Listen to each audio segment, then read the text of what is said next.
Let me tell you a story about failure. Not the kind of failure where you lose and move on. No, I'm talking about a failure that stares you in the face, mocks you, and dares you to keep going.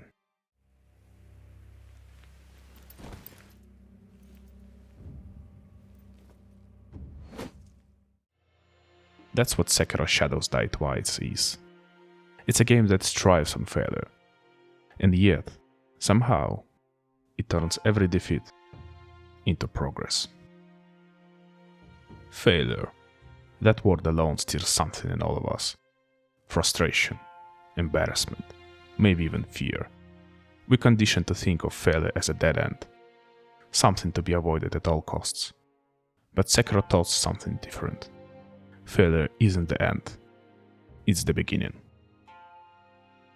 I remember my first encounter with Genichiro Ashina. He wasn't just a boss, he was a force of nature, an immovable wall standing between me and progress.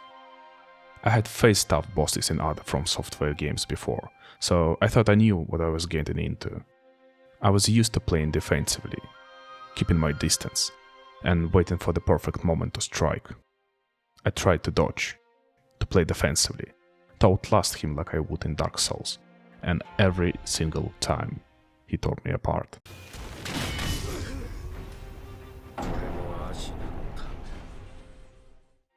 I was frustrated. No, I was angry. I remember thinking, maybe this game just isn't for me. It felt impossible. But then something happened. After dozens of deaths, I stopped thinking about the frustration and started paying attention. I noticed the slight delay before his thrust attack, the rhythm of his 3-hit combo, and the way his stamina faltered when I stayed aggressive. That's when it clicked. I wasn't failing, I was learning. Genichiro wasn't a wall, he was a mirror, reflecting every hesitation, every fear, every bad habit back at me. To beat him, I had to change. I had to stop being afraid to fail. I had to attack, to push forward, to take control of the fight. And when I finally defeated him, it wasn't just a victory over a boss, it was a victory over myself.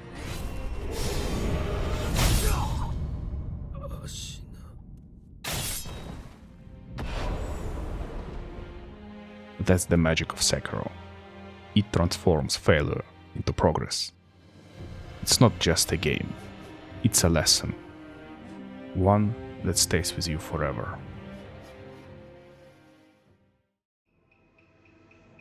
Most games give you tools to make things easier. Grind a few levels, find a powerful weapon, summon a friend to help you. Sekiro strips all of that away. It's not just hard, it's honest. From the moment you step into the world of Ashina, Sekiro makes one thing clear. This is not a game that will go easy on you. You play as a wolf, a shinobi tasked with protecting your master. But from the very start, the game reminds you that you're not a hero in shining armor. You are weak. Every enemy, even the weakest grunt, has the potential to kill you if you're not careful. But what truly makes Sekiro unique isn't the world. It's the way the game forces you to engage with it. Unlike other From Software games, you don't have the option to grind for levels or find overpowered gear. You can't summon help or oust enemies with a defensive playstyle. In Sekiro, your survival depends on aggression.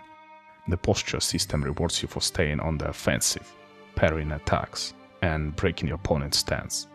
The game isn't about whittling down health bars. It's about overwhelming your enemies before they can overwhelm you.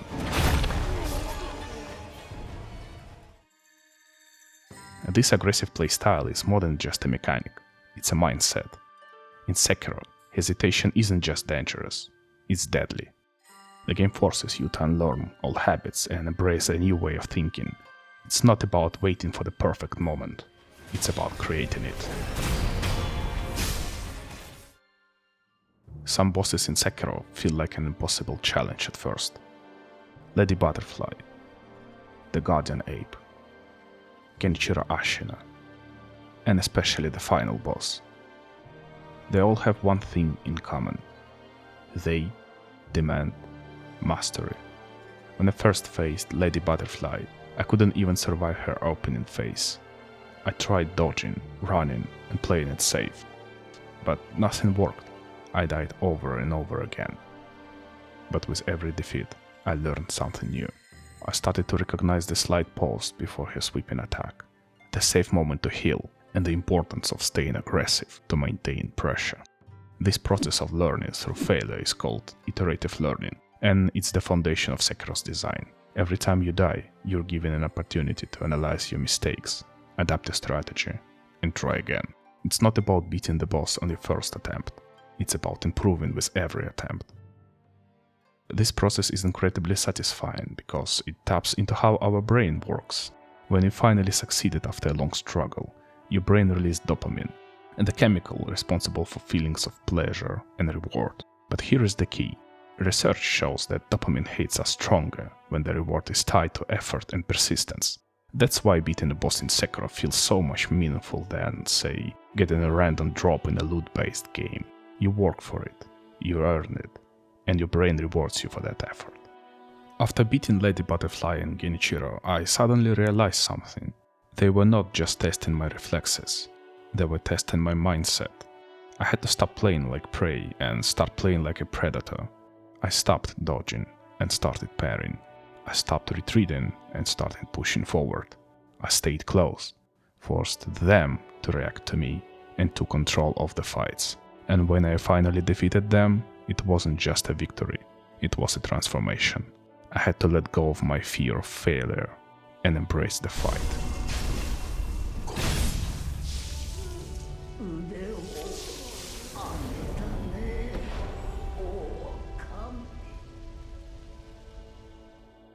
Let's talk about stress. Few games create tension as effectively as Sekiro. Your health is low, the boss is in their final phase, and every move feels like it could be your last. Take Ishin, the Sword Saint, for example. His fight is legendary, and for good reason. It's long, it's grueling, and it's constantly changing. Each phase introduces new attacks, new weapons, and new challenges. By the time you reach his final phase, you're mentally and physically exhausted. But here is where Sekiro shines. It doesn't just create stress, it teaches you how to manage it. Psychologists call this concept stress inoculation. The idea is simple.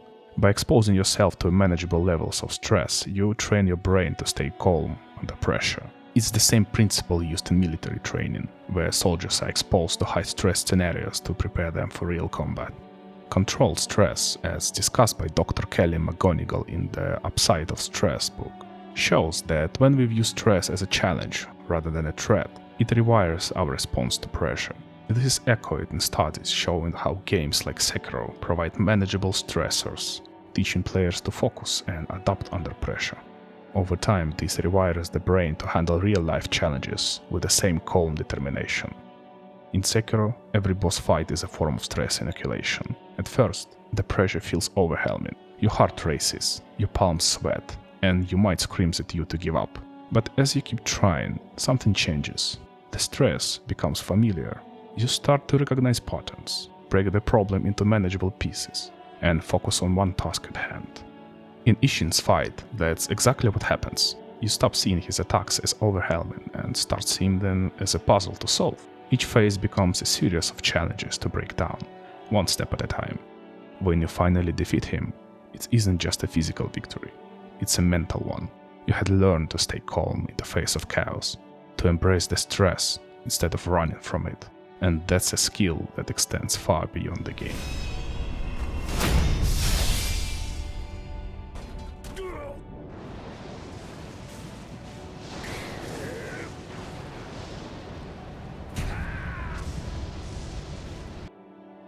What I love most about Sekiro is that its lessons don't stay in the game. They follow you into the real world. After I beat the game for the first time, I started a second run, and this time everything felt different. The bosses that once felt impossible now felt manageable. The fights that once filled me with dread now felt exhilarating. And that's when I realized something important. The walls we face in life are not so different from the walls we face in Sekiro. Whether it's a tough project at work, a personal challenge, or even just a bad day, the same principles apply. Persistence, adaptability, resilience. So, let's go back to that question. What if failing wasn't failure, but progress? In Sekiro, every death, every setback, every moment of frustration builds towards something greater. Life is full of challenges. Some of them will feel impossible, like Ishin felt on my first run.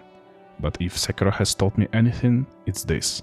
With enough effort, enough resilience, and enough determination, you can overcome anything. And when you do, it won't just feel like a victory, it will feel like growth. Thank you for watching. If you enjoyed this video, please consider giving me a like and subscribe to the channel. And remember, the hardest battles always teach the most valuable lessons.